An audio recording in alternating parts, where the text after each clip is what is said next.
mic. Test mic 4. Test mic 4. Mic 4. Go ahead, Ellen. Test mic 5. Mic 5. Testing mic 5.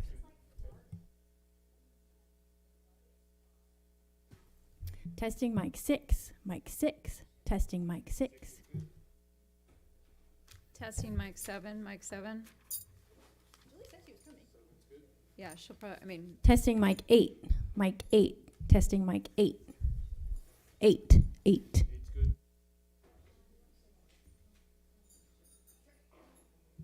Testing mic 9. 9. Testing mic 9. I am speaking clearly. Enunciate. I am. I love that. Nine's good. I'm super confident. Testing mic 10. Back, you're too close. What?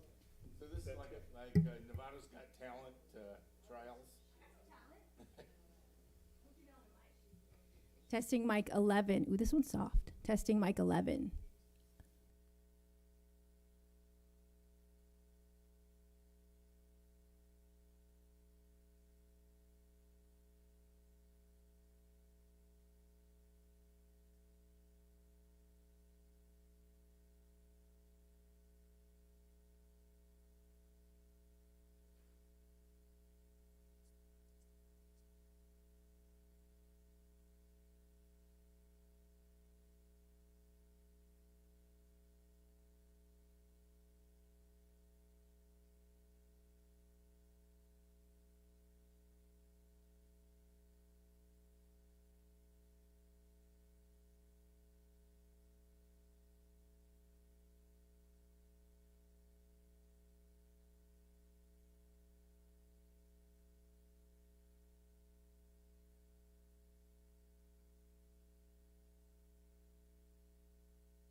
School District's special meeting, and we'd like to begin with a Pledge of Allegiance, so please join me. Pledge allegiance to the flag of the United States of America and to the republic for which it stands, one nation, under God, indivisible, with liberty and justice for all. All right, thank you. So with the trustees that we have a quorum, so I need to call for an approval of tonight's agenda. Are there any questions, or is that a motion to approve tonight's agenda? I'll move the agenda. So I have a second from trustee Jacobson. So all those in favor of approving tonight's agenda is 5 in the affirmative and 2 absent. So we'll go ahead and move on to our next item, which should be Mike Woolard talking to us about rejecting the IT infrastructure bids on the fire alarm upgrade kitchen modernization at San Jose Middle School. So, Mr. Woolard. Thank you and good afternoon, trustees. Appreciate the time this afternoon. I'll try to make this fairly quick. So unfortunately, reason I'm coming to this afternoon is to request approval to reject all bids for a recent bid opening for the IT infrastructure, fire alarm upgrade, and kitchen modernization project at San Jose Middle School. Just a quick background, April 20th, we had a public bid opening. We only received 2 official bidders, which is a little lower than expected. And unfortunately, the lowest responsive bid we received was more than $850,000 over our construction budget. We feel that due to this large discrepancy, it is best to reject all bids for this summer's work, push most of the work to next summer. We can still, even with inflation, still save a significant amount of money by delaying the work. We did find out curiously why, we were curious as to why there was such a big discrepancy, and reached out to the 2 bidders, and the work that they subbed out was, the bulk of the work that they subbed out was electrical type work, and unfortunately they had very low response rate from electrical subcontractors, and of those that did bid, they bid very high, and to the point of even the contractors thought that their subcontractors escalated the price a bit for an opportunity to make some money, we'll say. So based on that, of course, I like to come to you not only with challenges but also solutions to those. So here this afternoon to get a approval for a 3-pronged approach on how to address this. The first and foremost would be board approval to reject all bids for this project as it was advertised. The second would to get board approval to move forward with public bidding for just the IT infrastructure part of this project. We still feel strongly we have some subcontractors out there that are already bid on work we're doing at other sites with IT. We did reach out to them to see if they had capacity. They responded in the positive, and we're very confident we can get this awarded this summer along with the other work. So we'd like to get approval to go out with just that portion of work. And then thirdly, to move the remaining part of the work, which is the fire alarm upgrade and kitchen modernization part of the project, move that to the summer of 2023, in which we will combine it with the exterior repair and painting project planned for San Jose for that same summer 2023. So a lot of moving parts there, but basically looking for those approval for those 3 parts, and of course happy to answer any questions you might have. Okay, trustee Miller. To be clear, which physical sites are we talking about? I know there's multiple kitchen projects. Is this? This particular one was just San Jose. Oh, It was okay. kitchen Thank you. modernization and fire alarm and some other IT work Thank you. part of this project. So, I actually am not surprised. I actually, as you know, have had work done, and I found out the guys that did our siding actually were driving in from Yuba City. And today I just had stucco work done, and the guys are from Sacramento and Tracy.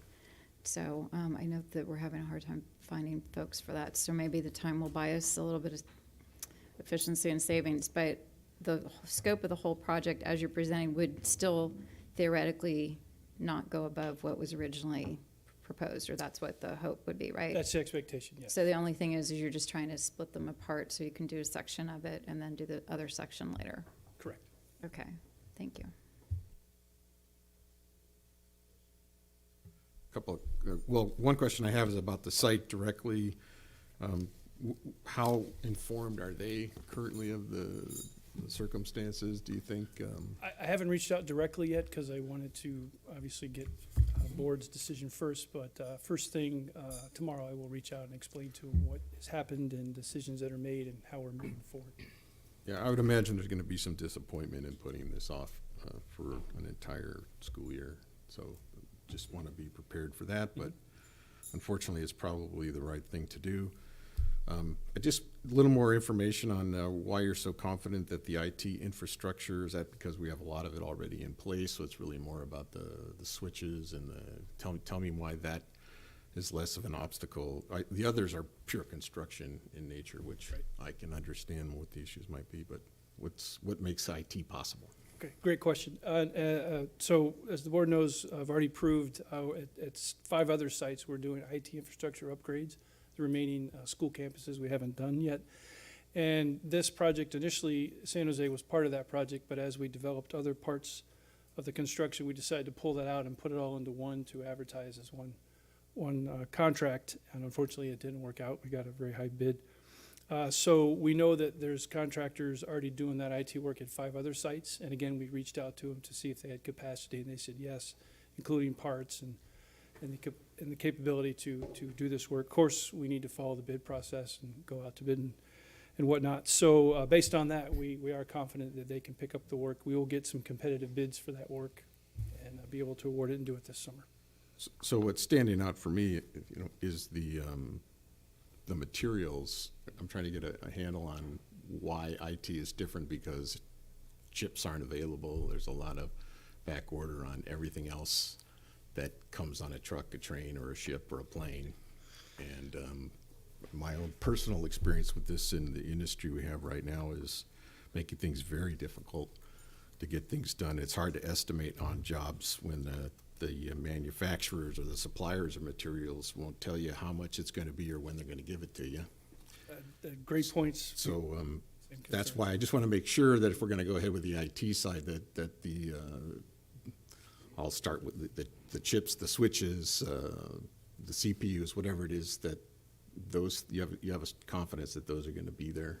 We do, and we did ask those questions to the contractors that already bid on the other work, and they, I believe, forecasted the issues that you just mentioned and had already purchased ahead on some of the materials. So we were sort of a little surprised to hear that they already had supplies either on hand or had order dates arriving before the start of the summer.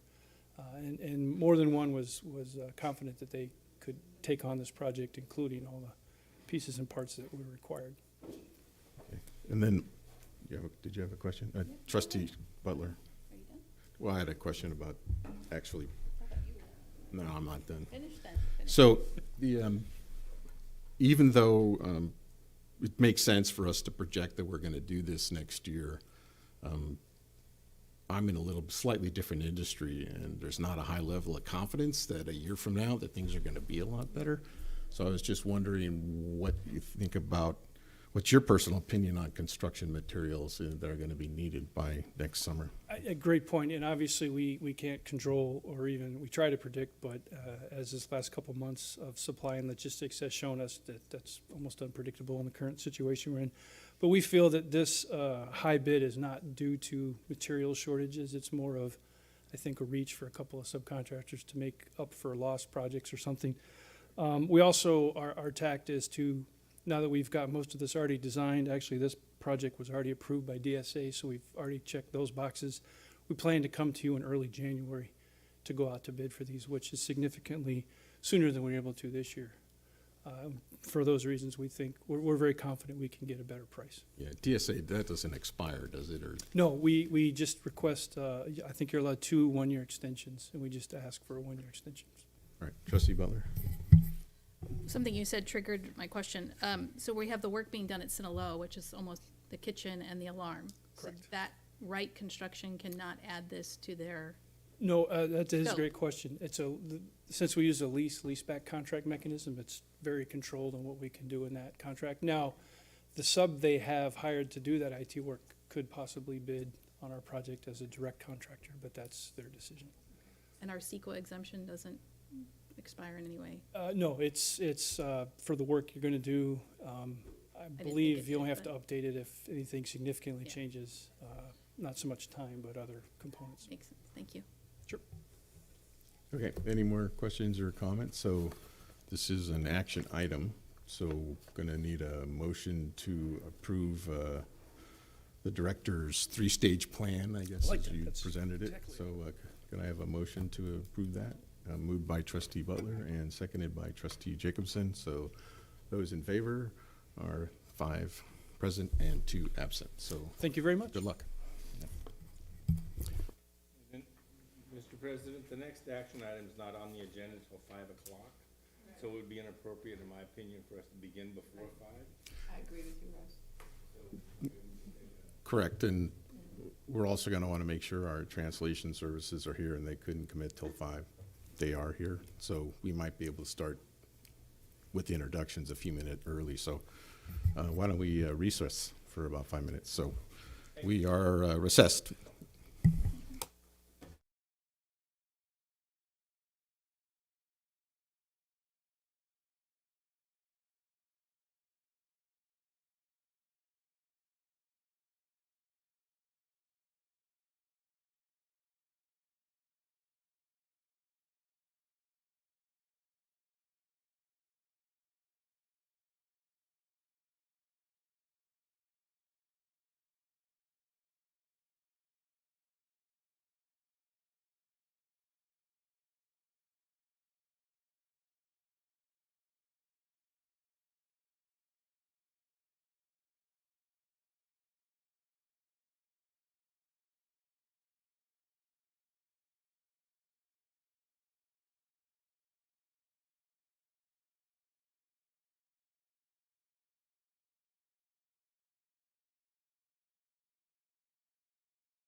Good to see you, sir. Thank you.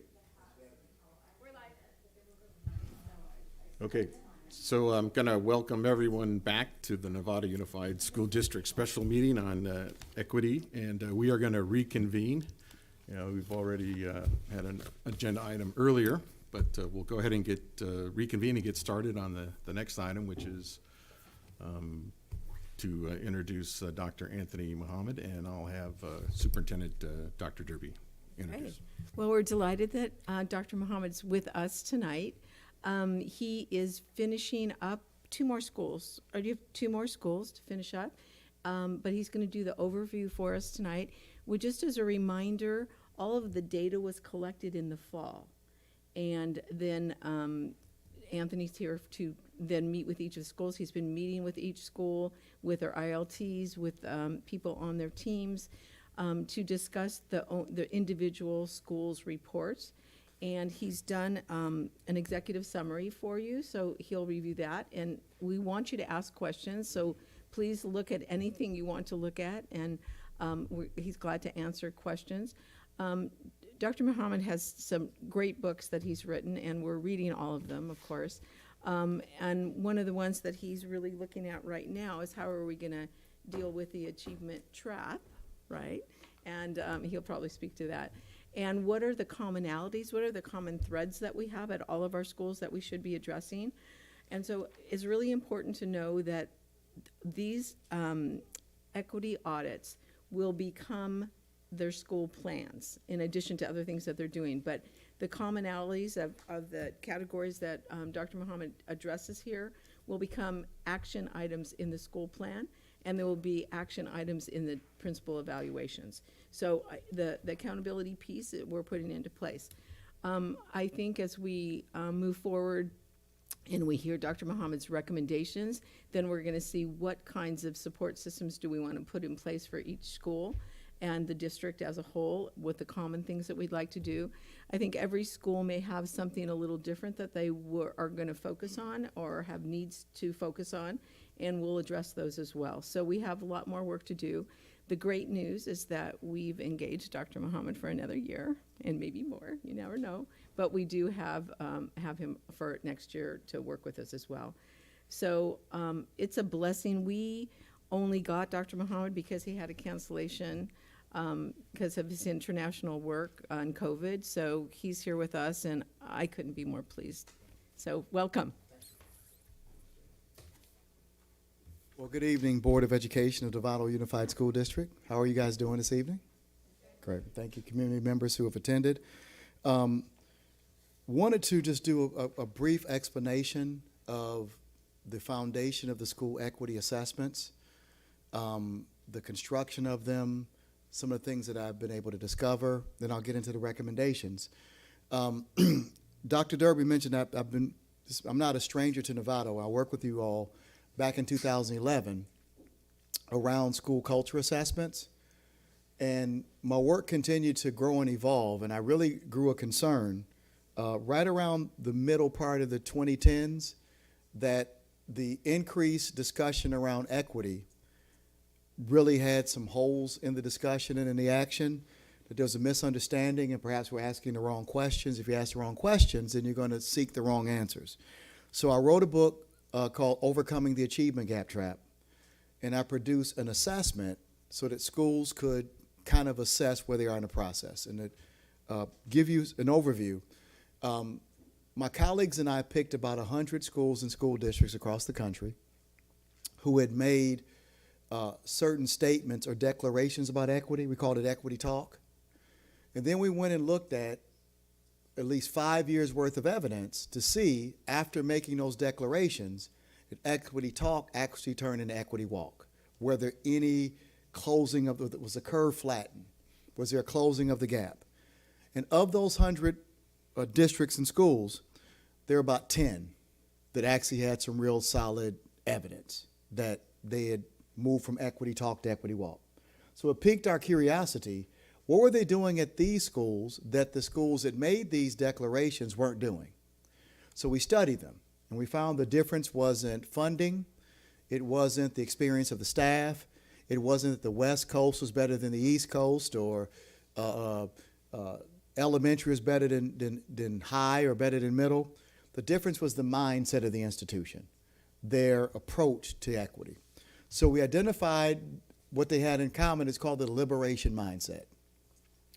So the assessment that I did at all of the schools here in Novato was based upon taking a formative tool and doing an analysis of how close are all of the schools in the system and the district to matching this liberation mindset. And the book really outlines with sets of rubrics and tools what we mean by each component of the liberation mindset. So in your executive summary, the first page actually identifies how the assessment was developed. It was broken up into two parts, the formal as well as the informal culture. The formal culture represents the analysis of tangible elements or artifacts of equity. These are things that are beyond general interpretation, like data. Are we seeing growth in closing disparities? It could be policies. How are kids getting access to advanced opportunities? It could be budgets. Has there been an investment in professional development around addressing student equity? So I'll read the 5 indicators to you, and each one of these indicators was assessed on a 4-point rubric. A 1 means that there's little to no development, meaning we haven't put much investment or attention in this at all.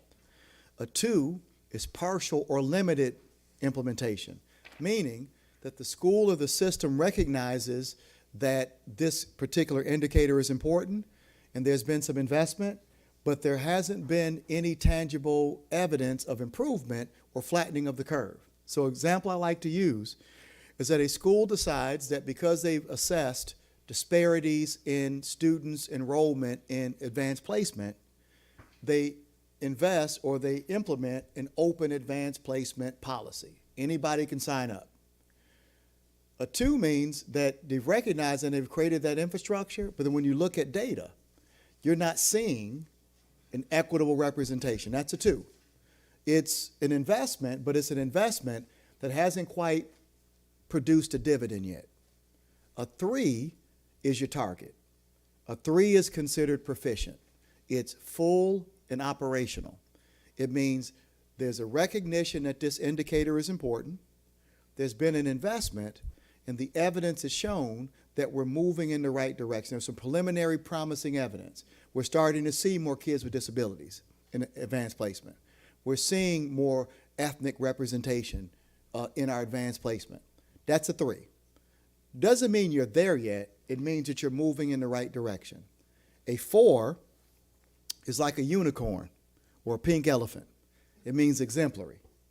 It means that this school or this district is so good at this particular indicator that they are a lighthouse, that there probably should be an article written or a news crew that pulls up, or schools need to take field trips to Novato to watch this group do it. And I am proud to, and just to give you some data, my colleagues and I have done over 1,000 of these around the world. Less than 2% of those schools assessed and districts get a 4. There was 1 4 in Novato. You'll see it, and all of these assessments are publicly accessible. Hill got a 4 in indicator 5. And I'll go over these indicators in a minute. Indicator 1 is school is openly discussed, defined, and committed to student equity and access. So there's an understanding, meaning they're comfortable discussing it. They have defined, and they've committed to the process. Indicator 2, school regularly collects, analyzes, and acts upon equity data, both academically and behaviorally. Indicator 3, school engages in activities that seek to identify, assess, and confront personal and collective bias among staff members as it relates to equity and diversity. Indicator 4, school invests in professional development and other resources to improve the capacity of educators to improve their practices to serve diverse populations and improve equitable outcomes. And indicator 5, school community engages in action research in their attempt to improve, in the attempt to promote equity and inclusion.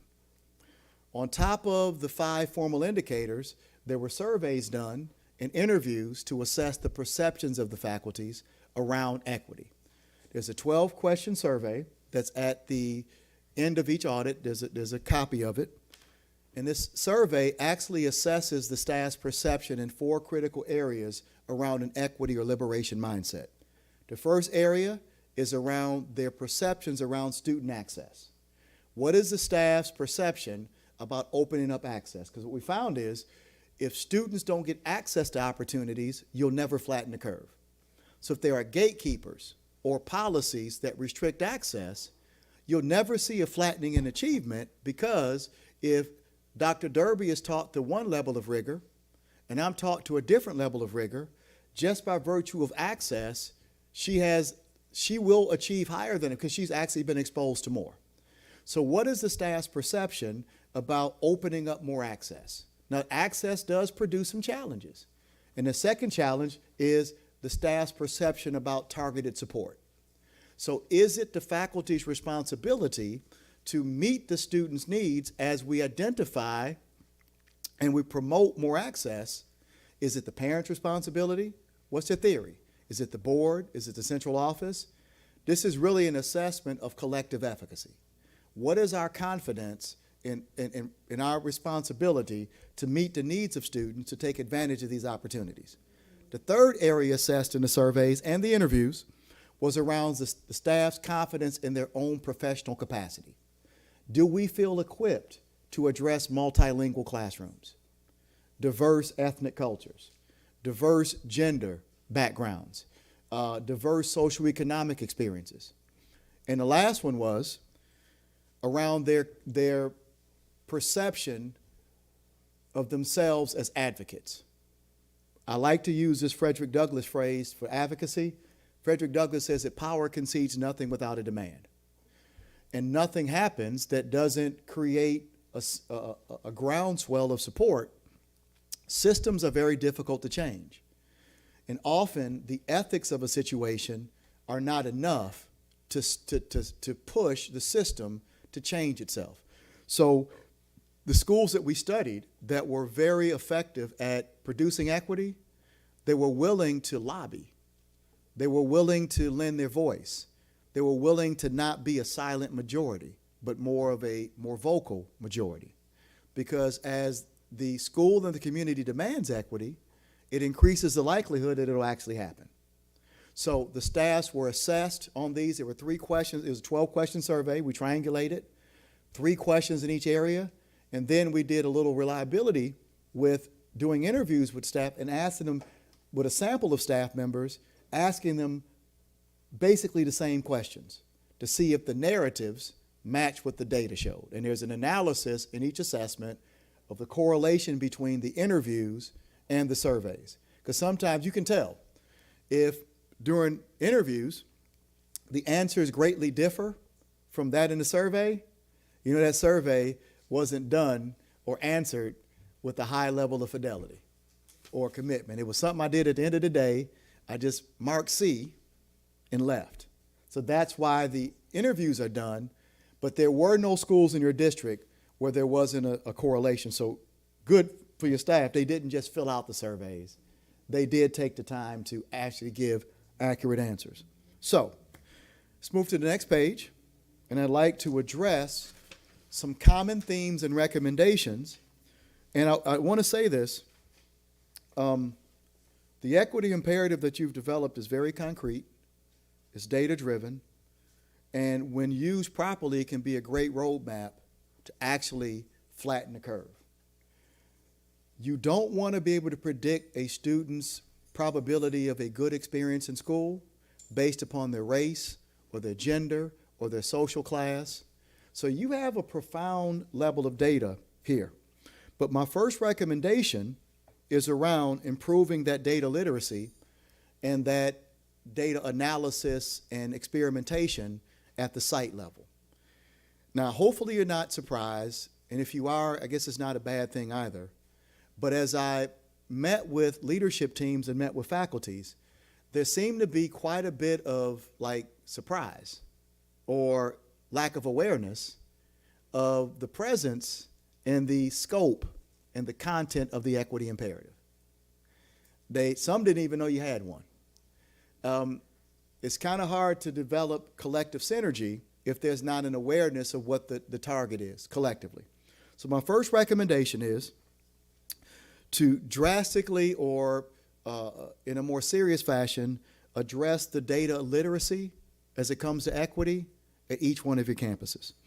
In your equity imperative, point number 7 is about producing or create or improve the use of an equity-driven data system.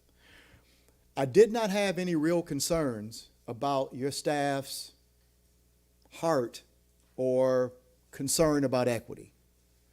There was some concern about their concrete awareness of equity disparities. I get concerned when schools start to describe their equity issues in hyperbolic terms, like our African American males are struggling. That's not concrete enough. What does that even mean? Comparing on what compared to whom? What target? Are they on target in informational text but struggling in narrative text? It takes an ability to really analyze the impact on students and student groups to be able to concretely plan to move forward. So remember, indicator 2 was that the school collects, analyzes, and acts upon equity data. So nobody got a 1 because the district has collected it, but I'm concerned about the data literacy and the actionable outcome at each campus level. And in many of the schools I had a chance to do the review with after school, there was like some puzzling looks when I dealt with some of the disparities are really large. There were 3 schools that I assessed and I looked at longitudinal state achievement data. 3 schools where the students with disabilities and students of poverty collectively were performing better than African American students. Now, poverty is a real barrier, but you can compensate for it. And intellectual disability is a real barrier. But they can be, that's what special ed is for, you can accommodate them. Skin color and race is not an intellectual barrier and should not have a high correlation to expectation of performance academically or socially. Now, that's not as atypical as you think, because I run into a lot of districts and schools where that reality exists. And it wasn't district-wide, there was a few pockets, and you'll see it in the reports. I was more concerned that the staff wasn't aware. They need to be aware to actually do something about it. So I'm recommending that at each site in your district, you develop an equity team. And that equity team needs to be empowered, it needs to be structured. I would recommend that they meet regularly and at least twice a year report to the Board of Education Central Office their most dominant and most concerning and prevailing equity needs. Because you probably wouldn't be shocked, but the disparities in equity needs were different across your district. Pleasant Valley's needs were very different than Linwood's needs. So a school needs to be able to really organically assess what are their needs, because equity isn't just about race or gender or social, it's about fairness for every student. And the fairness and equity gaps were different at every school. So I'm recommending a consideration about a data protocol, recommending a report to the Board of Education and the central office with goals and targets and objectives, and to really make that point number 7 in the equity imperative come to life, because if not, you can't improve something that you can't define and you can't measure. So I want to get in shape. What does that mean? What's your heart rate target? What's your weight target? What's your personal best on the bench press? If you just go in the gym and just kind of mess around, you might get some benefit, but you probably won't get the full benefit. So that's recommendation number one. Let's go to recommendation number two. This is an indicator that is generally not discussed prominently when it comes to equity, but from our research we found is very important. It's the connection of professional development to the school or district's equity needs. To make a long story short, teachers can't do what they don't know how to do. So in the surveys, the section that had the most negative rating, because it was a 5-point Likert scale, was around professional development. It was given a collective district-wide of 2.7 on a 5-point Likert scale. That's pretty low.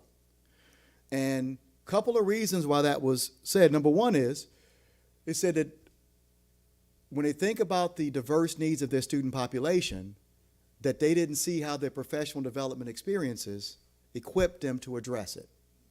Number two, many of them mentioned that when equitable training opportunities existed, they were often after school or looked at as supplementary, and some could attend and some couldn't because of very real reasons like childcare and the ability or other obligations outside of school. So what I'm recommending is, as the district and school really refines its data focus on equity, that there be a connection at two levels when it comes to professional development. The first level is a macro level, that the district look at its district trends and then create a partnership, or whoever's responsible for district-wide professional development, to make sure that the needs identified in the district disparities are matching, or there's some communication of how they're connected to the district equity needs. English learners came up repeatedly. So if I'm a staff member and I don't know how to address the needs of a multilingual classroom, then it would make sense that as we look at the district professional development offerings over the course of a year, that there be some emphasis on what our data and even what our feedback from teachers are telling us that they need. At a micro level, I'm recommending that each equity team, once they review their data and identify specific local equity goals, that they produce a professional development plan that's connected to their specific needs and work with the district office to secure funding, time, logistics, because if teachers don't know what to do, they can't do what they are not aware of and they don't know how to do. Number three, community and parent involvement with equity efforts. As you all are, I'm sure you're well aware that equity has entered the political arena. And anytime something becomes political, the discourse can sometimes disrupt the work. And if parties don't talk to each other, and it's not a collective effort, then an us versus them mentality can develop.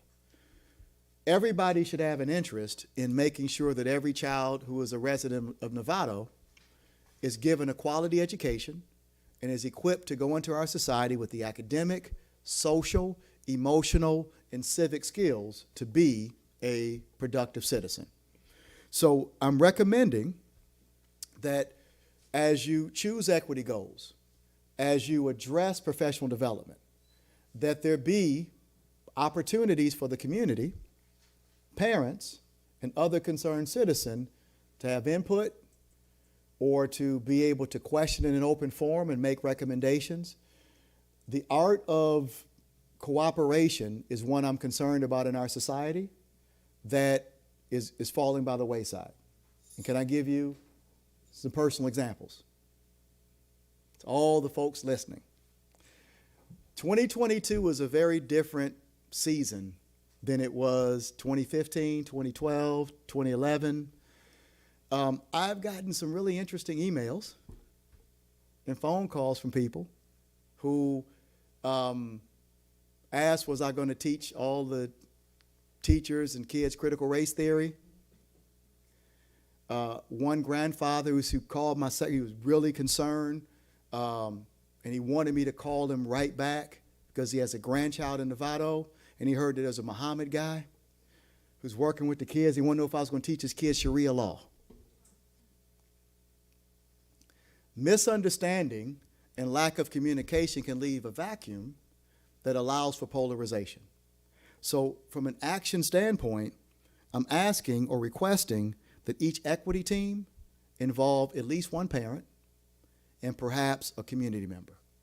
Because as more people are involved in this process, misunderstanding can be addressed, populism can be subverted and addressed quickly, because you know populism is a powerful thing. I'm sure you experience it with the mask mandates and other things.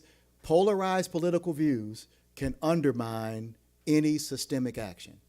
And it's really been one of the foundations of our American society, is that in many cases where the agenda had advanced, it's because there was a sense of unity and collective focus with the will of the majority, which was to do contribute to the greater good, was able to have a little social and political enforcement behind it.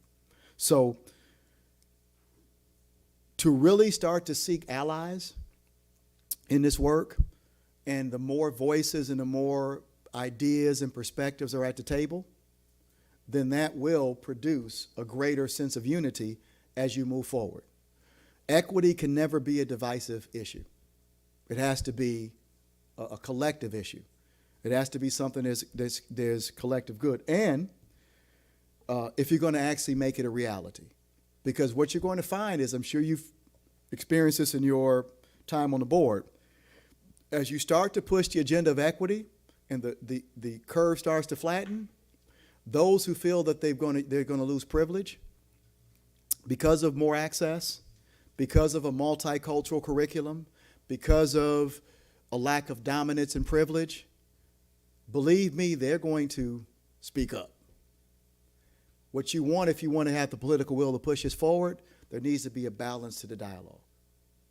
That those who are against equity has to be a voice at least equally as loud or louder when it comes to the commitment to equity.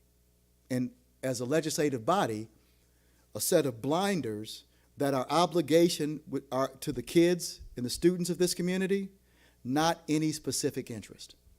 Your interests are, there's 7,000 students, Dr. Derby, here in Nevada. And that nobody leaves this experience not feeling emotionally secure, educationally secure, socially secure, and that's our obligation, because there will be noise. Recommendation 4, a policy review around access. There were some gatekeeper policies reviewed, like aptitude tests to get access to an advanced math curriculum, other gatekeeper policies for access to specialized programs. These policies actually restrict equity. And if you get a chance to coach some of your schools next year, we can get down to the root of why.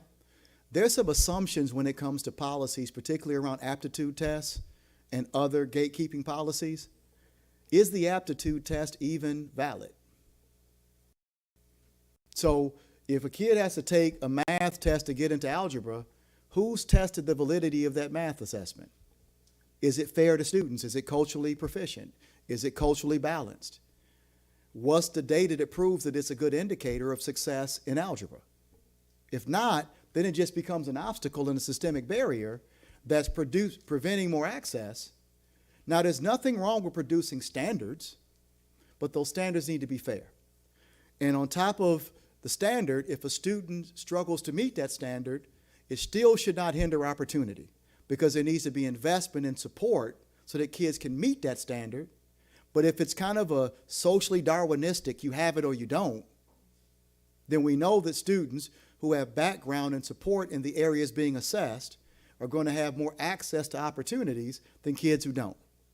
So I'm recommending that at the board level and at the site level, they do a review of policies as it pertains to access to the most rigorous environment.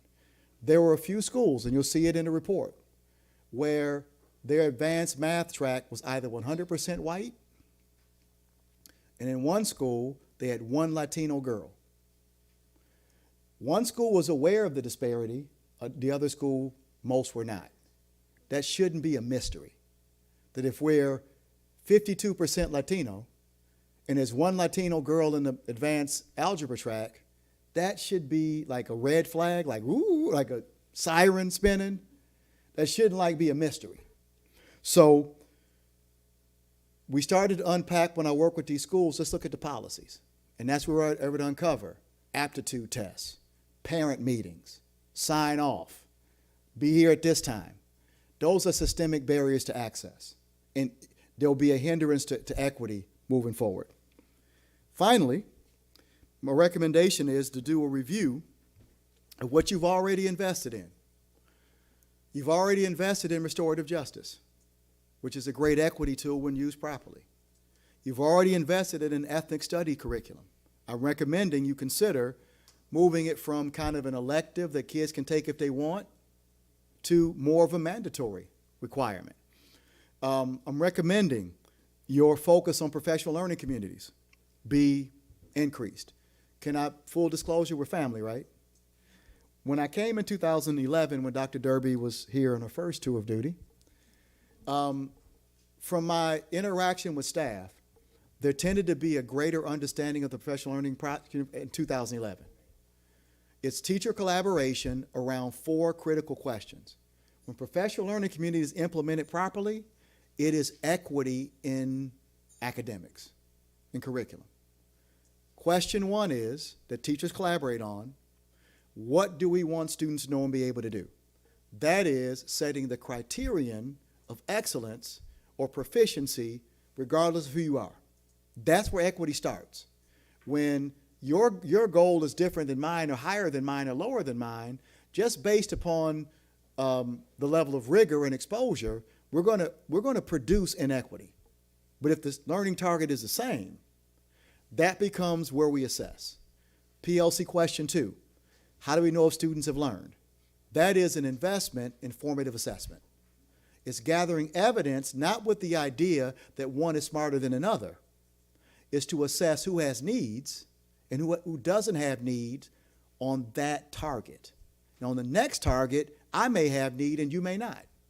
It's student by student, target by target. And it's using assessment as a tool of information and to improve instructional practice and not a tool to separate kids into ability groups, which is scientifically invalid.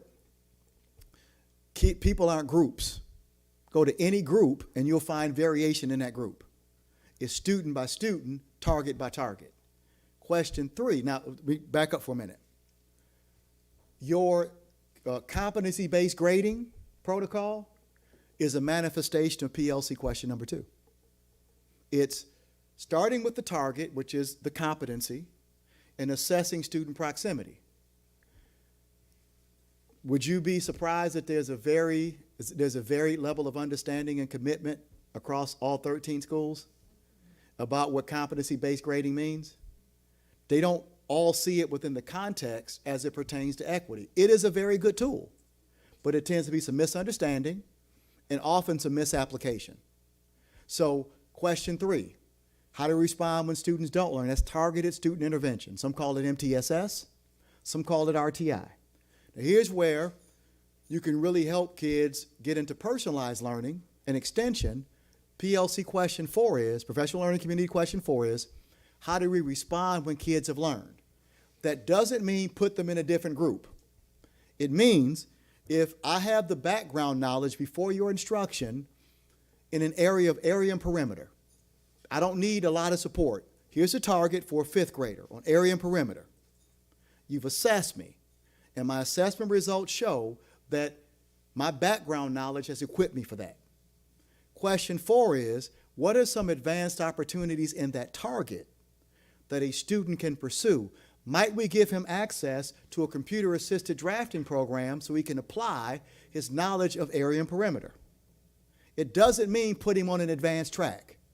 It means take him deeper into that concept and make it personalized. So on this target, Anthony might deserve or get access to extension.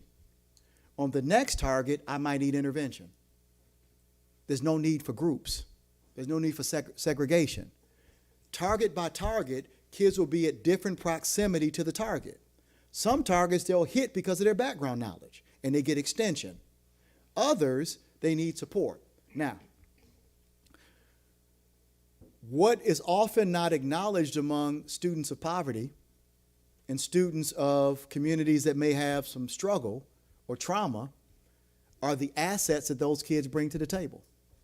Like what? Creativity, perseverance. So little Emily, because her mom works at Berkeley, her background vocabulary may be pristine. So in the curriculum on vocabulary, she can get extension.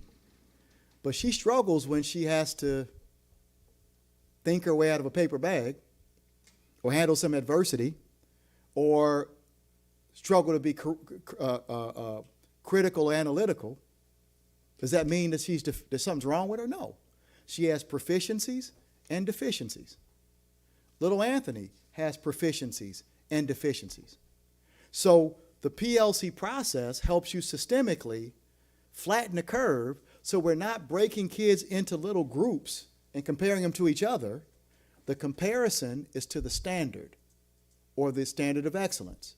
And some, they'll be able to exceed. Others, they may need support to be proficient. Now, that will go deeply against the grain of conventional wisdom because historically, many parents have looked at the system as having an obligation to label their kids as advantaged or advanced. All kids are advanced. They're just advanced in different things. And the system can't be a structure to honor that polarization or privilege if you really flatten the curve and help your teachers understand. And I was kind of disappointed when I heard, when I asked about PLC, they said, we do that on second Wednesday to my third Wednesday. We PLC. And what do? We just talk about stuff. That's not PLC. That's a meeting that you just labeled PLC. So it's not like your district hasn't done it before.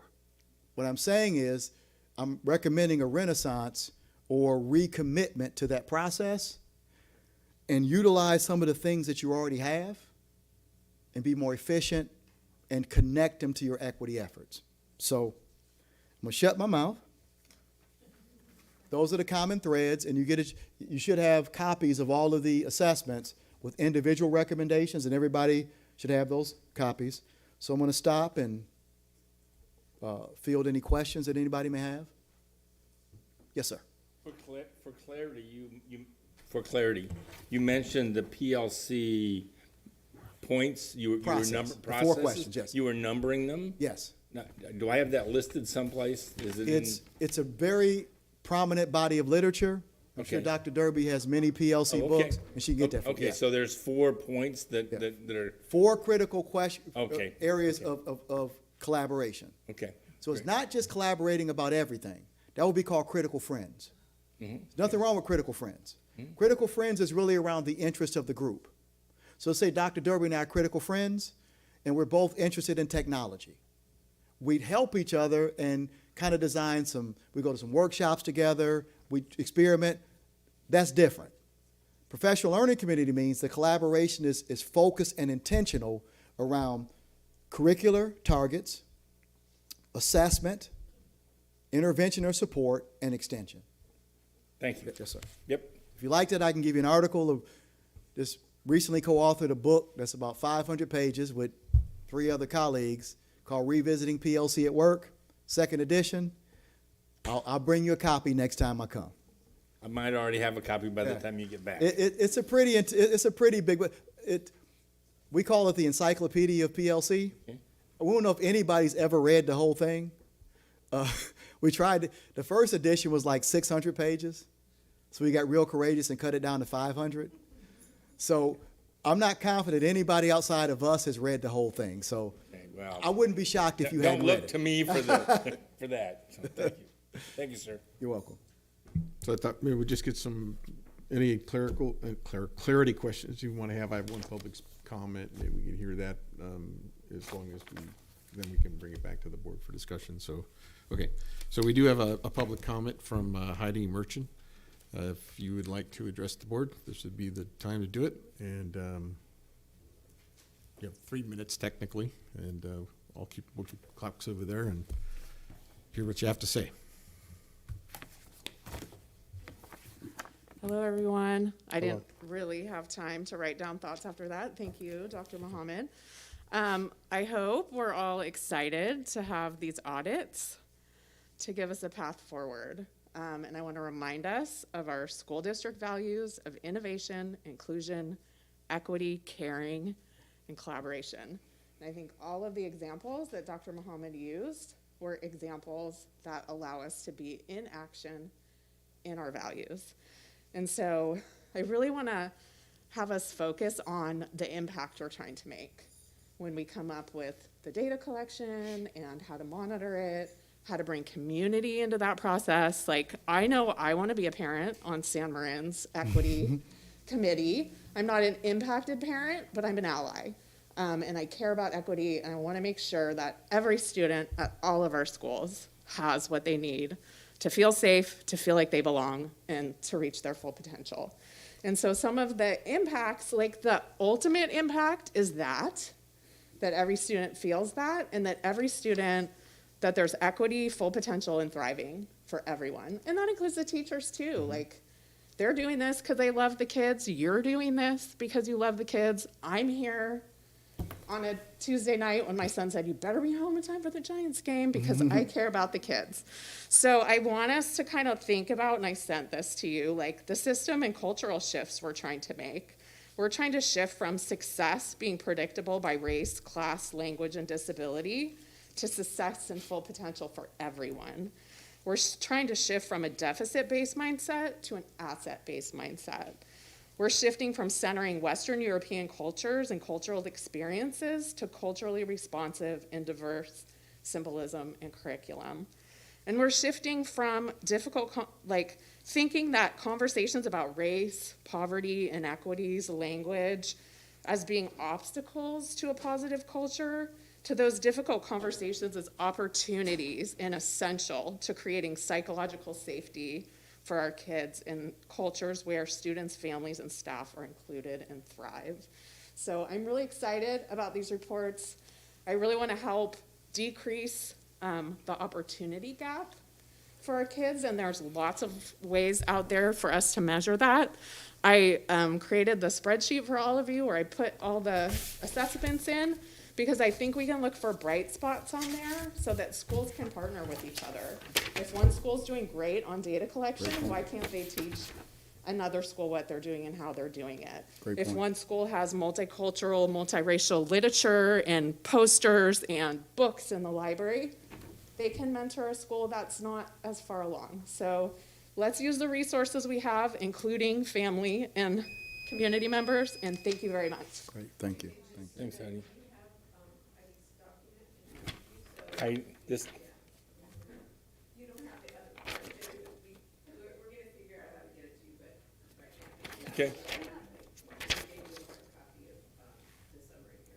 Thank you. Thank you. Any other questions from the board? So, Debbie? Just a little bit of a comment.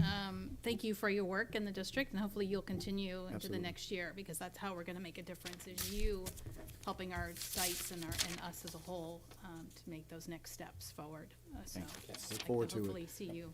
And Dr. Derby and I will talk tomorrow, and we'll reconvene and we'll discuss together the way forward. But equity typically doesn't happen if it's not strategic. Yeah.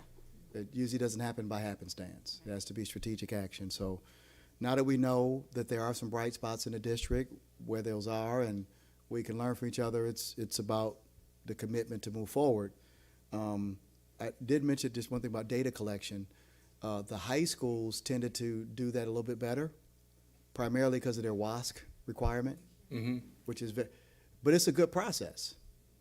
So you already have some exemplars. WASC makes them really look at graduation rate, disparities in discipline, disparities in opportunity. What kept them from getting a 4 is moving from collecting and analyzing to acting on it. So they already have a good start. So there are some models out there that we can, in the innovation at Hill, there's some efforts to flatten the curve at Hamilton as it pertains to algebra access. So there are some bright spots. we can build on that. This is, and this is a positive wake-up call, I think, for this district. It's what we need. It's kind of like a kick in the pants a little bit, but it's gonna get us in the right direction. PLC, love PLC. I miss it, because I was here in Yeah. 2010 and 11 when, and I had looked up the 4 questions. I had, You don't because lose that it, you use it. those are You just use it, you so lose it. easy to process Yeah. as you work with kids or whatever. Those are easy questions that we can all ask ourselves as we do the work, so. As long as we're monitoring that as we move into looking at those rigorous targets, that any subconscious or unconscious bias in them are addressed, so that the target of excellence at Linwood is the same as Pleasant Valley or Lou Sutton, that the standards are, it makes me, where you send your kid, there's a rigorous opportunities, our philosophy about assessment, our robust focus on support, that you shouldn't be able to predict how well a student's going to do by where they're enrolled in the district, as well as race and gender and other things as well. So thank you. Yes. And just, I think we have some of the structures here. We have the equity imperative, and thank you for calling that out. We did put a lot of good work into that, I thought. We have a lot of the buzzwords and plans, and, we have everything there. We just have not implemented a lot of it. Yeah. So we haven't acted on it. So I think we have somewhat of a good start. I'm going to say that it's not too bad, but we definitely need to make some actions and put them into place. So. Better question is, Ms. Gasson? Is that?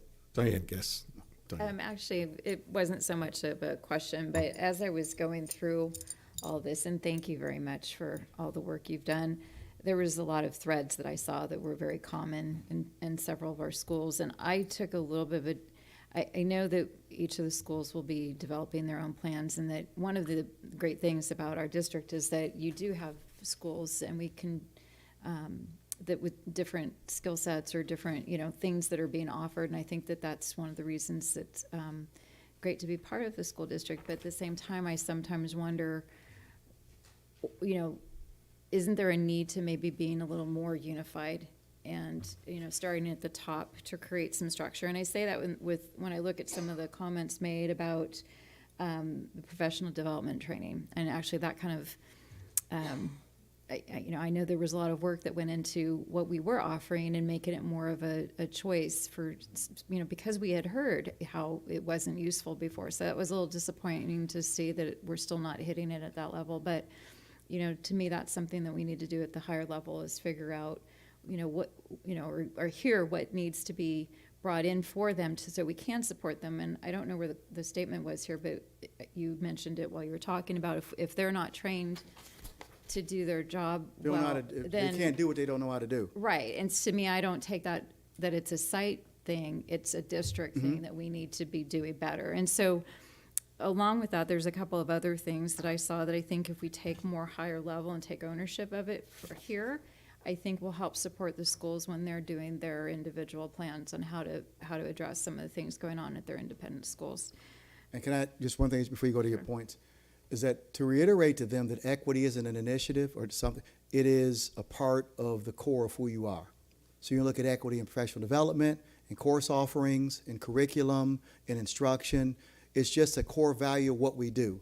And if you approach it as, this is who we are, not, here's a new, shiny new social buzzword, that in our mission statement, we say learning for all.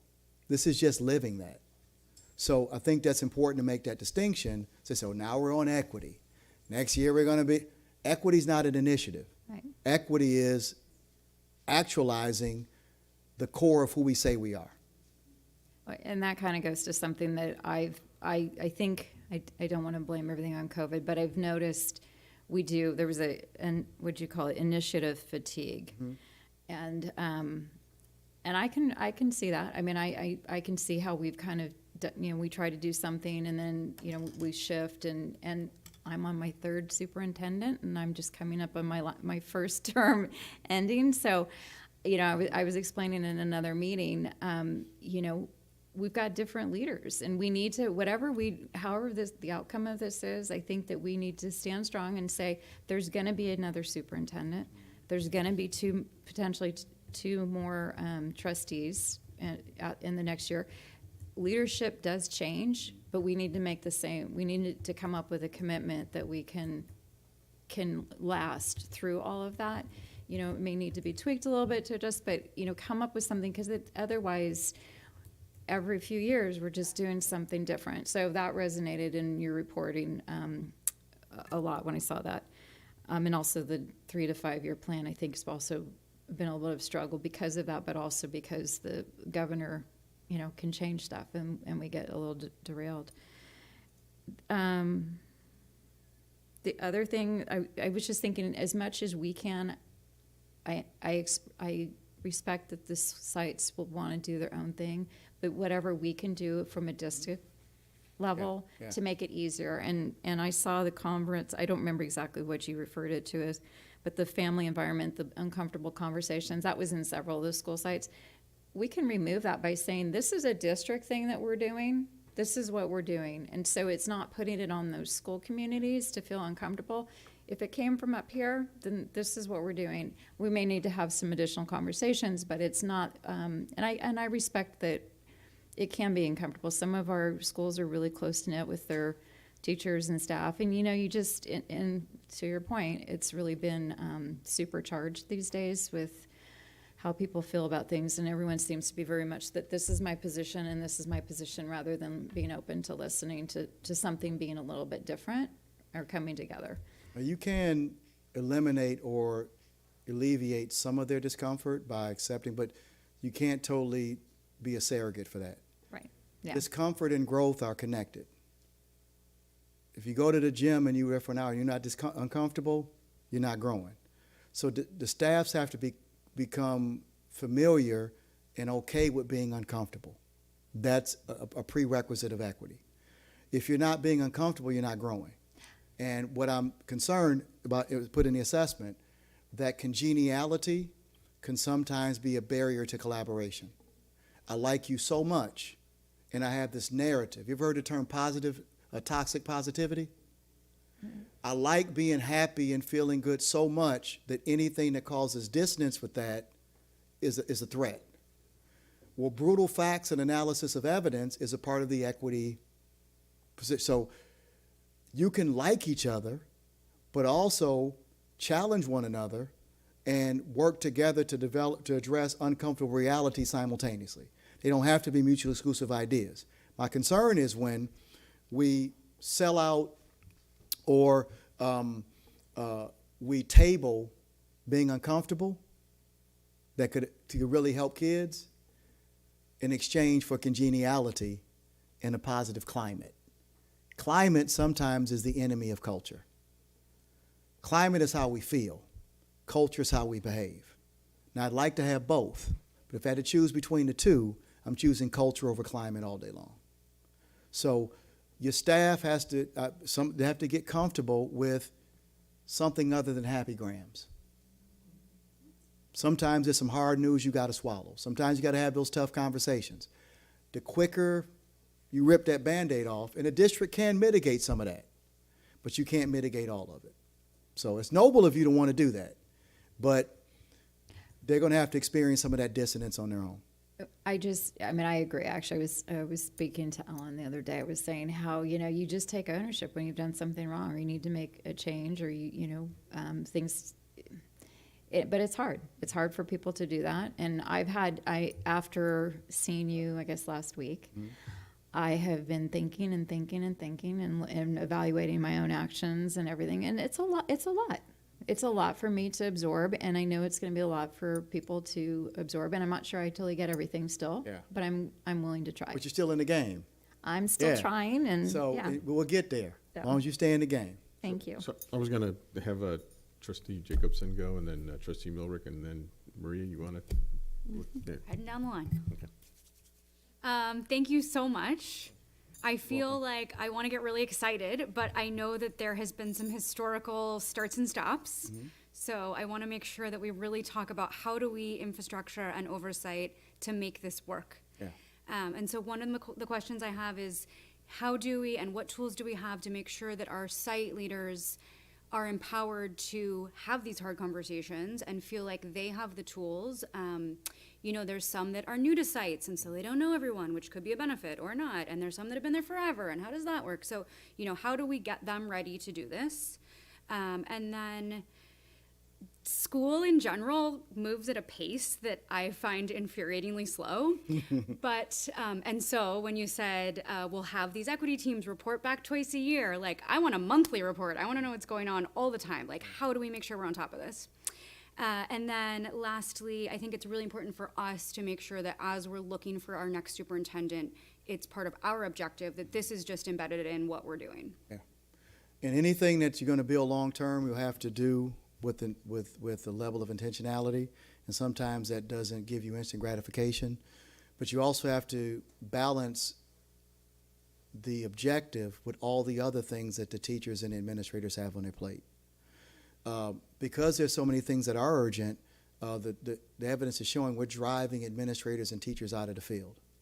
So it's better to go slower and be very intentional and keep the people you have than to stimulate this hectic, frenetic pace. That's good for and me to then hear. lose people, and then you got to start all over. One of the issues we had in education, we tend to go to scale too quickly. We get an idea and we go to scale. And what it does is it undermines people's enthusiasm about change in general. Becomes like the boy that cried wolf. They don't know when you're serious, when you're not. So a book I'd recommend to you is a book called District Leadership That Works by Bob Marzano and Tim Waters. And they talk about intentional experimentation and the power of pilots. You're better to beta test something. Think about vaccines. They don't just get a good idea and start inoculating people. They got to go through clinical trials. They got to test it. They got to beta test it. Then you bring it to scale. So let's just keep going. So Ross, you were next. Then we're going to go Thanks. Maria, and more dialogue and conversation is okay. It's a special meeting, so Yeah. Thank you. We did this 10 years ago, 12 years ago. Thank you for coming back. I'm an engineer by training. That's what I do for a living. Actually, right now I'm teaching of all things, but I am an engineer by training. I like data. I try to make decisions based on data. I try to, if I can't figure out what to do, I slow down and try to figure out if there's some indicators. I look around in other industries, I look at other people, I look at circumstances, I maybe put some data collection systems in place. And I'm interested to see that the first thing you did is see if we're collecting data, and then the second thing you said is, are we paying attention to the data we collected? And while we seem to be doing some of the first, we aren't doing enough of the second, and I thought that was, I agree with that. That's Very powerful tool. Obviously, you got it right because you agree with me. well, thank you. Yeah. Thank you. So I can sleep you're well welcome, tonight. sir. Yeah. So and that model, I think, transcends decades or centuries or administrations. If you say we're going to systematically collect data, and it could be how many kids are getting into algebra, or it could be how many kids are getting into STEM, or it could be how many kids are getting a dual language immersion. It could be lots of valuable Thousands of things. possibilities, yeah. But the same tools apply in each one of those. And if you get good at the tool, then you can use the tool with agility. Absolutely. And Dr. Derby has done that before, and I'm thrilled that she's with us now because she's good at that tool. My hope is whoever steps into her shoes going forward, we commit to that strategy and to that kind of thinking. Well, you're the ones who approve them, him or her. Well, so- yeah, sometimes it doesn't work so quite like you yeah, think. Yeah. So yeah. You would like to think you have this omniscient control, but it turns out it's not exactly how the world works. You know what to look for. Yeah, well, at least we should know where to look for, so we can do that.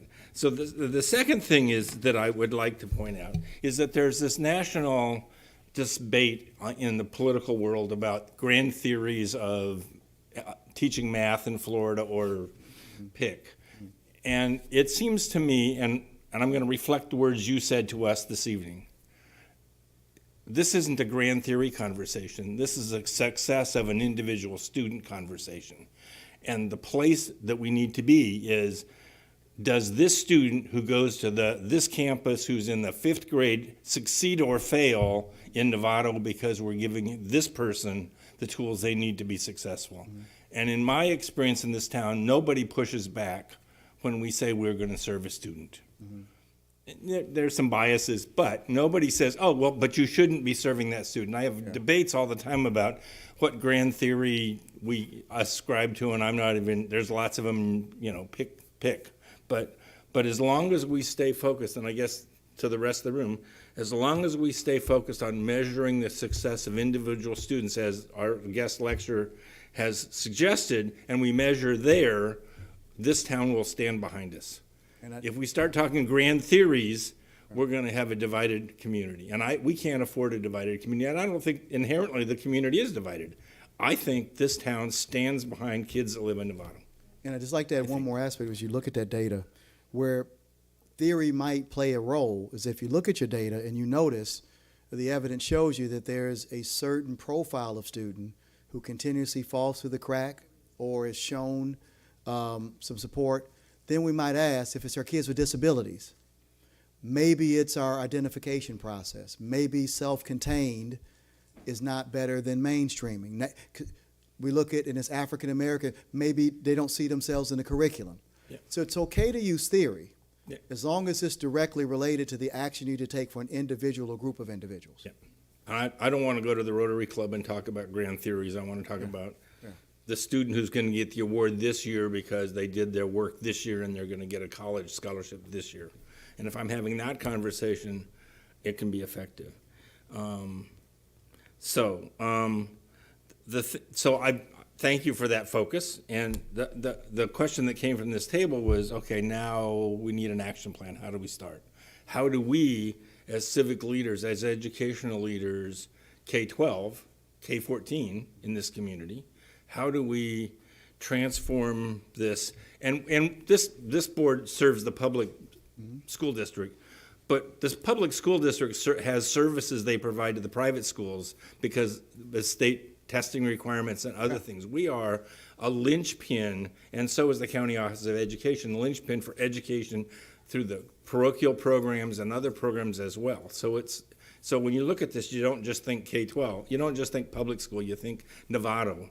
And with that focus, the how do we do it is the hard question for me. How do we take the steps that moves us forward, that creates a common vision across all of our public 15 campuses and the community to allow us to not have you come and tell me that there's only the population in our algebra classes is dramatically predicted by somebody's skin color.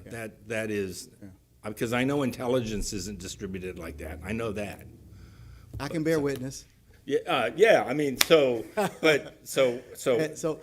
obviously we have some work to do. Yeah, and that's why we laid out the steps the way we did. These are where you start. Put together your teams, collect your data, create some experimentation, monitor the experimentation. And then check that process to make sure we're actually getting the results. So those are the next steps. Yeah, okay. So, Maria, did you want to have a shot at this? We've got plenty of time, you guys. Thank you. No, I just wanted to, first of all, say thank you for being here, and thank you for all the work that you've done. And I agree with Trustee Miller. There's a lot of work ahead, and I think this is just the beginning. And we've given several shots throughout the years, and we've moved along. But I also agree with the fact that Novato community is very on board with helping our students and serving our students in all capacities. And I wanted to mention the special education, and Diane, Trustee Gossett, maybe you can chime in. How close are you, or have you been able to have a conversation with the special education department and see their needs and?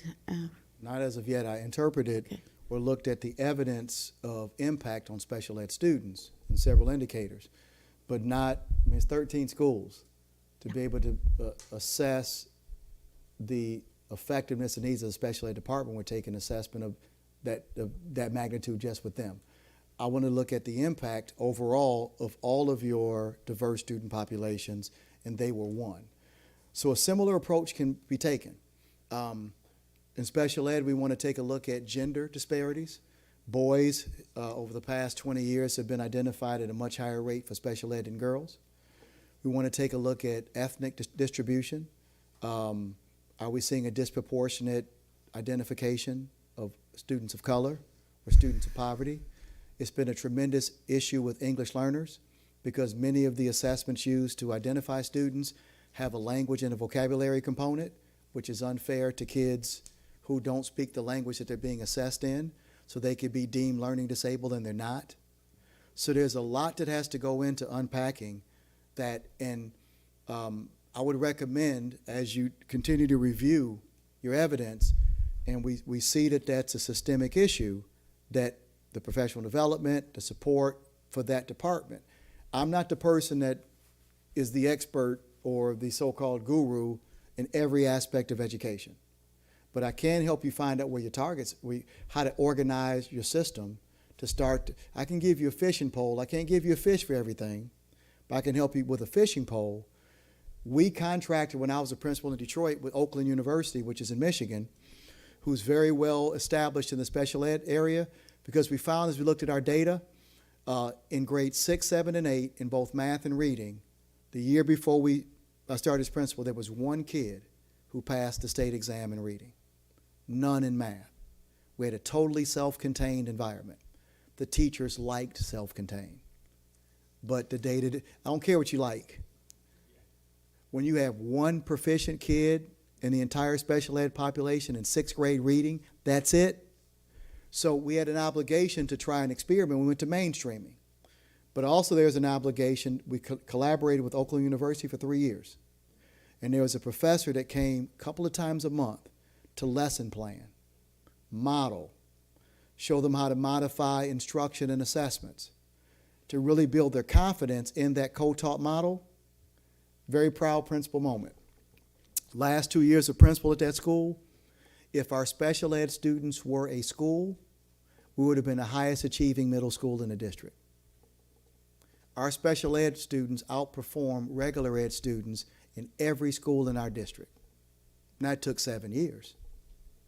But I'm not a special ed expert, but I do know how to help you look at your evidence and start to pinpoint where you might need to pay some leverage. Yeah, and I would really appreciate that, and I understand you're not an expert, but I know that this department, the director already has specific needs, and so you wouldn't have to be reinventing the wheel or what have you. But I can help them push them in the right direction. I really, with the permission of our superintendent, I think that that's really needed. They got their list, so thank you.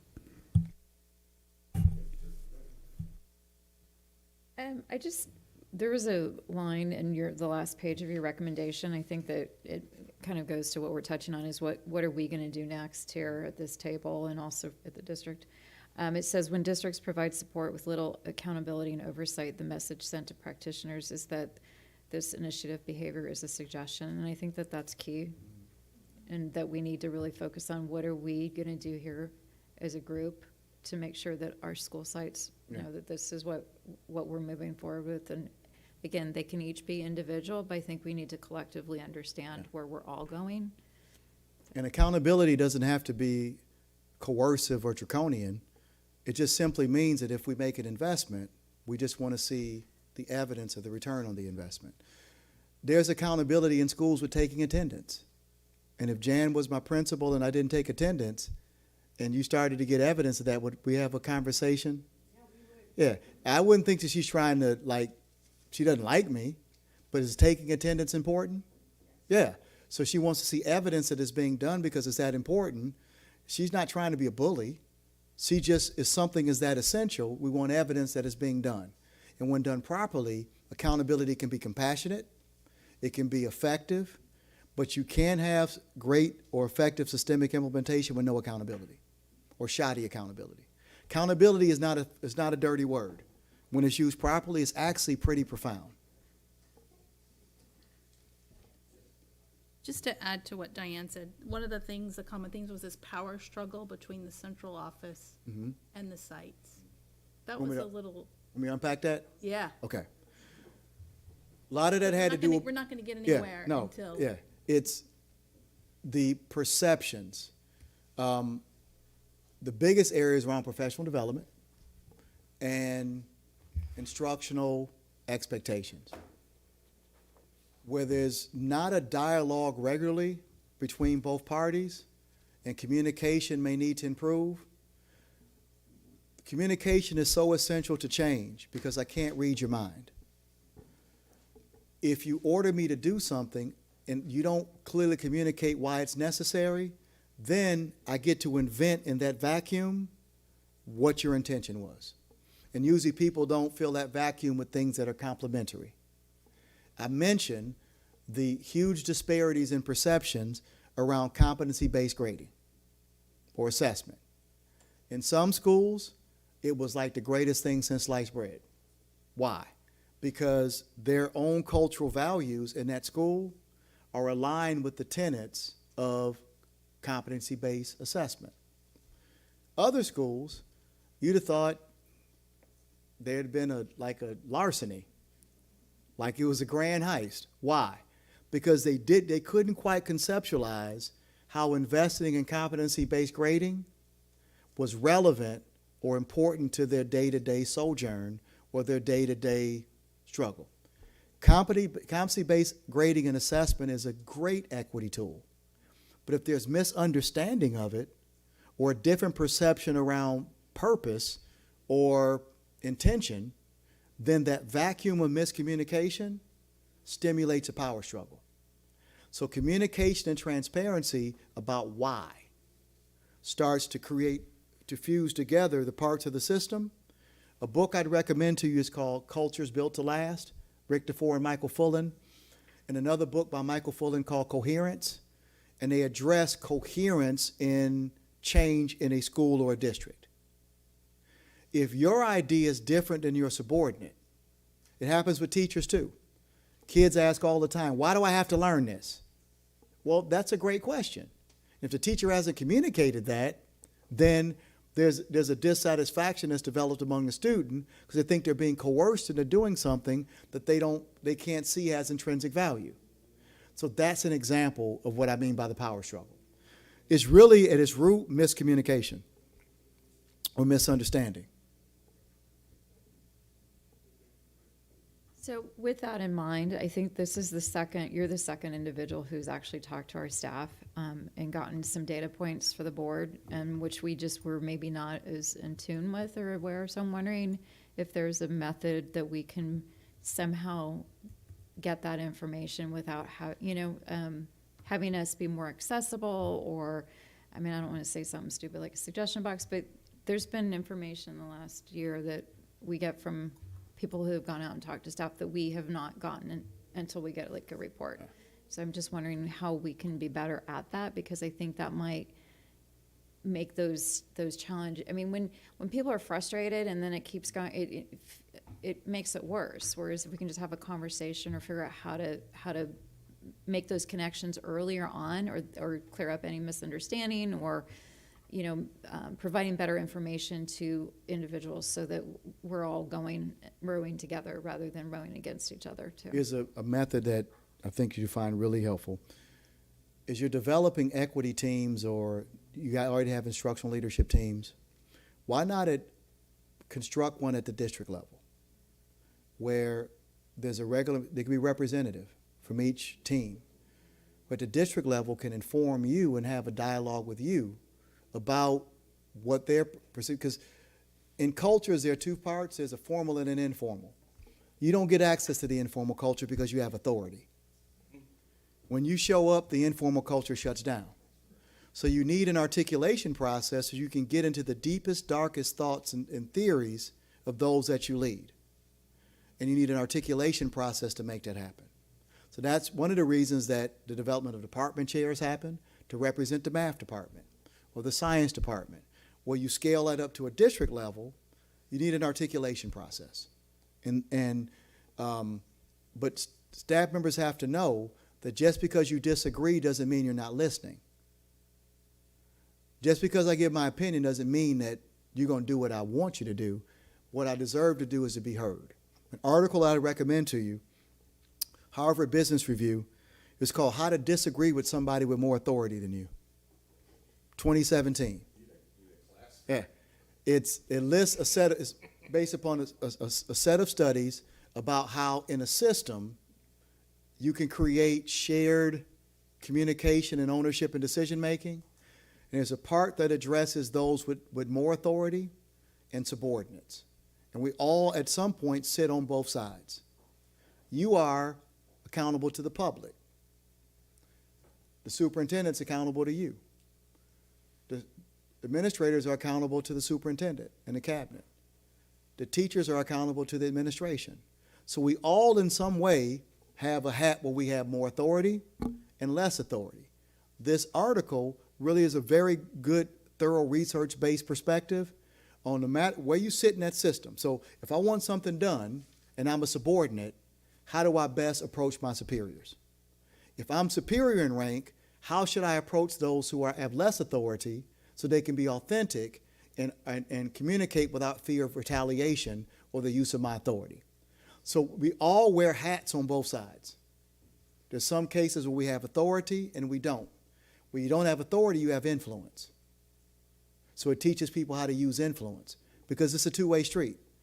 I always tell schools, particularly administrators and teachers, central office they're the most public part of the system and they're subject to the most scrutiny. But if they have a plan and you don't disagree and you don't have a plan, you can't get mad at them for having a plan when you didn't create your own plan. Now, if there's some discord in your plans, now you create a dialogue where you discuss and negotiate, you collaborate. But if I'm not doing anything about equity and you push me to do it, I can't get mad at you because I wasn't doing anything to begin with. So a subordinate has to produce some sort of alternative or have some knowledge or insight into how that goes because it becomes easy just to criticize those who have more authority. My superintendent and I went through, you talk about how many superintendents you've had. I was there 9 years. I went through 7 superintendents. We had a really strong articulation process because each one came with a different vision. And I had an obligation to say, wait a minute, here's some things that we're doing. Here's some of the emerging evidence of how it's being effective. Help me understand how service learning is going to support our continued efforts in the right direction. And sometimes there was synergy. Sometimes I asked, can we be, if you're going to do an experiment, you got to have a control and an experimental. Can we be the control? And you experiment on everybody else. You come back in a year and see if it made a difference, if you last a year. So I have an obligation to lobby and to advocate for my own site. So you do have some culpability, but you don't have total culpability. I'll take a shot at this.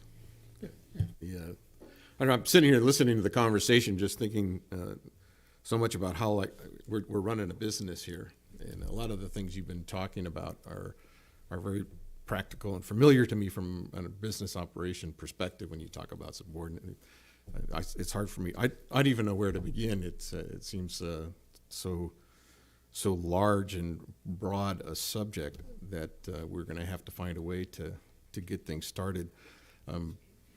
One of the arguments that I'm often making is from a managerial perspective, where we're going to ask people to do something, we have to resource that. Mm-hmm. We're going to have to give them the time and the money and the equipment that they need to do it. Now, the stockholders and they're less interested in that sometimes. They want to see the bottom line. So so I get that middle feeling, et cetera.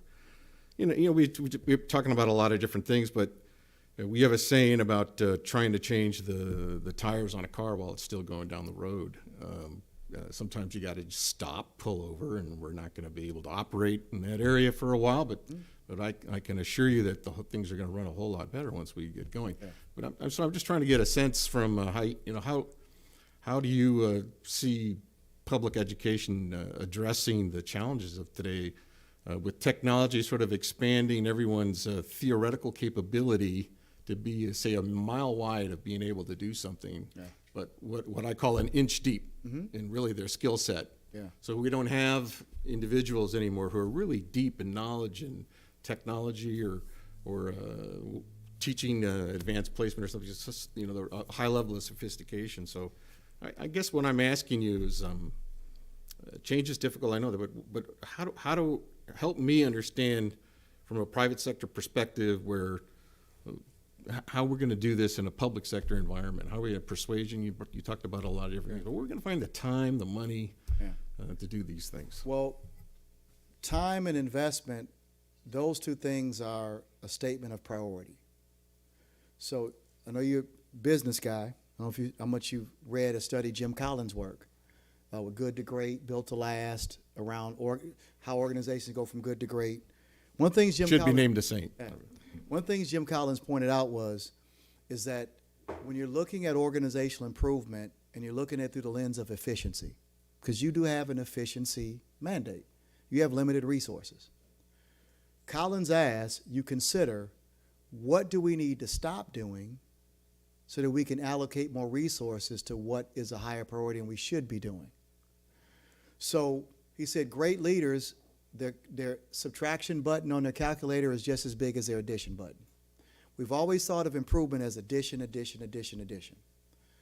Sometimes it's a matter of being more efficient in the real allocation of priorities and resources. We had in my former school a careers class, which is a full FTE. We fought as a leadership team that we could effectively integrate careers education into our 8th grade social studies curriculum. So we brought the 8th grade social studies teachers into the fold, had that discussion, and we wanted to really expand our students' understanding of entrepreneurship and business, because we did what every student is called an individual vision plan. Yeah. So we reallocated at FTE to creating a business track for our students. Didn't cost us more money. And we integrated the careers curriculum into the 8th grade algebra, 8th grade social studies. By cutting down with intervention the number of students being identified for special ed, we're able to reallocate, because special ed was the largest department in our school. We had 21% of our kids identified for special ed. That was just a misuse of special ed, which became very expensive. I'm wondering if the reason that there's over identification of special education in public education is because it's actually a resource that people who feel like they're a mile wide can't take on any more special ed. Is a resource that can handle this because I can't, or I don't, whether it's the training or the money. So is that kind of where you're? Well, the multi-tiered system of support, special ed is extra assistance. The Council for Exceptional Children did a study about 20 years ago and found that as they reassess kids using neurological scans, that about 80% of the kids in their sample that they pulled weren't learning disabled at all. It was a misidentification through gaps identified through environmental reasons. They moved a lot, or vocabulary was a part of the assessment and they didn't know the language. Well, we were able to cut our special ed department in half and then use those FTEs for things like enrichment, for things like character support, and expanding our elective offering, because we gave kids help. We improved instruction. We undermined or reduced the number of kids struggling to begin with, which meant we could free up other resources. So public education has had this history for a long time of the response is always more, more, more. And there is a need for more, but there's sometimes a need for less. I don't want to really depress any teachers who are listening, but American teachers spend more instructional time than any teacher in the world. A lot of countries in the world look at an effectiveness model as opposed to an efficiency model. They teach less they spend more time on professional development, they teach deeper, and the result is they have fewer students falling through the cracks. They engage kids in things like play, which enhances brain development. So public education in America, and COVID's had a big impact, we're going to have to look at some things that have been broken for years and make some to do some recalibration. You can't keep riding a horse, and if the horse is dead, you got to get off. There are a lot of dying branches on our tree that we need to reconsider. And COVID proved that we can teach kids through several modes. As you mentioned, technology is expanding. I work with CAVA, the California Virtual Academies organization. Their enrollment tripled. So we're going to have to learn to innovate and compete, hybrid models. So that you kind of open up Pandora's box. We could probably talk about this for days. But well, I kind of wanted to bring it back to data, if you guys don't. Go ahead. You know, data is really important, and I think maybe culturally, organically, business, administratively, there's not an understanding of the concept of what I refer to as query. And if you have a lot of disconnected networks and databases here and database price lists there and hours are over there and that type of thing. So when you imagine Star Trek computer, tell me how much is this and how much a person is making, and artificial intelligence queries, they go in and you get an answer for what it is you're talking about or you're trying to solve at that point. And I can't help but notice in our situation is that I'm not sure that we invest enough time and effort into the accuracy and the consistency of data collection, and then the proper training and ability to have people access that information in the way that's important and relevant to them. So without trying to eliminate, again, the pie is only so big here, but if I were making a decision, I'd say that we would need to make a capital investment and full-time investment in the collection and the accuracy of data that we collect, and then again helping people understand how to access the data, and how do we convince the governor, the teachers union, this is every parents, everyone, that this is a worthwhile investment to have full-time people whose job it is to make sure that the data that the people are basing decisions on isn't manipulated, inaccurate, or absent. And is relevant, and is relevant to what you're trying to do. I mean, if somebody's fudging the numbers, nobody needs that. If no one's putting any numbers in, that's not helpful. And are you measuring what's important? I think if COVID taught us anything, that a lot of things we thought were important really aren't that important. Your health, your well-being, your safety, that hopefully we learn from that tragedy. That I think in many cases we're just doing too much. And we need to kind of take a deep breath and ask again what's important and what do we invest in, and make those our big rocks and everything else secondary. Equity should be primary. Instructional effectiveness should be primary. The components of literacy and cultural competency should be primary. So I hope that COVID made us rethink what's important, because we were all locked in our homes for months, and it made you rethink what was important. That meeting you had to go to really wasn't all that important if it's going to kill you. Or it made us rethink a lot. And I hope we don't fall back into that trap of a mile wide and an inch deep. So, anybody else? How about you, Superintendent? Well, this is really exciting to get started again. That's all I can tell you. We will put a plan together so that you will see it. Julie, I really like your idea of more frequent information sharing, and I'd really like to make all the school reports that come to us on a monthly basis about this, about equity and the data and the progress that they're making. I think that what's really important is that we meet each of the schools where they are, and then try to determine the steps that are needed. Everyone's going to have maybe a little bit of a different plan, and there will be some things that they'll all be ready to go. But Anthony and I are meeting tomorrow to try to figure that all out. So that'll be great. And so delighted that he's going to be with us another year and get us really off the ground with this work. I do want to announce to the public that we did cancel tomorrow afternoon's meeting because this is televised and will be available to anyone who would like to see it. We've really been working Anthony to the bone, I have to say. He got very sick last week, and we're so grateful that he's here. Not completely 100% yet, but really close to it.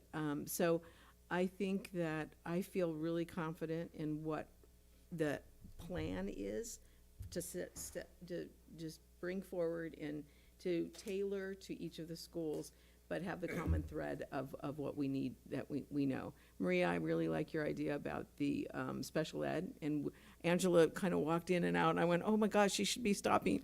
And so we will definitely do that.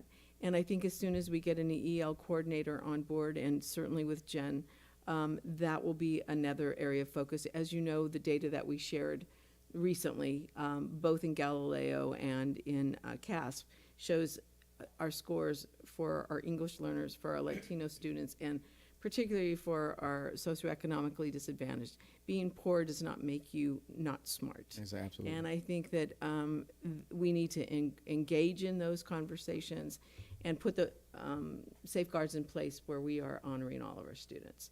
So I think data is really important. I appreciate you saying that, Derek. I appreciate all of you being so on board with what we're going to do, because we need you to do this. And I think, Ross, you're the one that mentioned we're getting a new superintendent, which is going to be delightful, but they need to be on board with what we're going to be taking forward and stick with it. And Deb, you were here, 10 years ago, 11 years ago. Ross, you were here. Derek, you were here. And Maria, you were here too. Oh my goodness, that's a lot of people here. But you know what it takes. You know what it takes, and we're going to need your support and continuing questioning. And if we're not bringing something to the table, Diane, you mentioned there's some things that are going on at our schools, and we're not hearing it here at the table. I want to know what those are, because we all have to be talking about all of it. So I think that that we're going to be on the right track, because this team sitting at this table is on board, and our cabinet is on board. And so if we've got all of those people working together, and our principals, I know they've just loved what Anthony did with their teams. And they talked very much about your style and how it's not aggressive, it's not accusatory, it's about what we're going to do next and take people from where they are to where they're going. And I'm just thrilled. Thank you. Absolutely. Some say it's my lack of emotional intelligence. No, not at all. So anyway, so thank you so much. Thank you. We will see you tomorrow afternoon. Yes, ma'am. Tomorrow you're at where are you? Linwood tomorrow. Yep. And then Have to reschedule with San Marin. Yeah. So okay. Can I ask Dr. Derby? Yes. Going in line with this whole process and moving forward, when you're saying we will be doing some stuff, so when will we have information in front of us? Are we talking this school year? Are we talking in the fall? When do you expect we'll have more information on what's going to happen, or the plan? We'll try to put a skeleton together of what we think we're going to implement for fall, because it'll be part of the goals. We will have a meeting. Right now, just piling anything else on is going to be, people are going to be dead. Right. So they won't be here to do the Well, that work. was why I was asking, So, but yeah. so that we So- could just have like a benchmark of, okay, Yes. what are we to expect next? Because I think that's where we fall short sometimes, is that Right. we know we're getting something, but then we forget, like, when should we be looking for So a the follow-up? cabinet and I will work on a framework after I meet with Anthony tomorrow. We'll have a framework. We'll have that before school's out, so you know what we're going to work on in the summer. We already are planning things of what we're doing in August for the kickoff for the administrators. So all of those things are going to be coming forward, and then we need to look at Anthony's schedule and see how he's going to come back and what he's going to do, and what any other consultants will be doing coming in. So that's where we are. But you'll have something before school's out. Okay? Thank you, guys. Okay, so we're done with the board. So Dr. Mohammed, not that this is our last conversation, but did you have any final thoughts or closing? No, I think we exhausted everything. Being strategic moving forward is important, because you want to be intentional and effective, and make sure that it becomes a part of your foundation and your culture and not an initiative. So the next step is to be strategic about now actualizing these these areas of improvement. And I will guarantee you, because we've done this with many districts, that you will start to see some balance when it comes to equity. But it's like anything else. If you make a plan, you have to stick to it. And if you deviate, like a recipe, you forget to add the sugar, or you forget to add the flour, don't be shocked if it doesn't taste like that blueberry muffin you expected. Okay? Mr. President? Yes, Mr. Trustee Miller. I'd like to make a comment briefly. Sure, go ahead. Part of this to be successful is going to require engaging the community. And the group that's most effective at engaging the community is sitting in this room. And I call on all of us to think about how we are individually going to step up and in our own individual connections in this community, begin the process of making sure that we have an equity initiative that serves every student in this district. And I think there's more that we could do that we haven't done in the past. So I'm going to think about it, and I'm inviting my colleagues to have take the same time and think about it as well. Well, thank you for coming to this special session and giving up your personal time. I know you guys have lives outside of the board, so thank you. You're welcome. All right, so appreciate your last thought, Trustee Milrick. We are adjourned.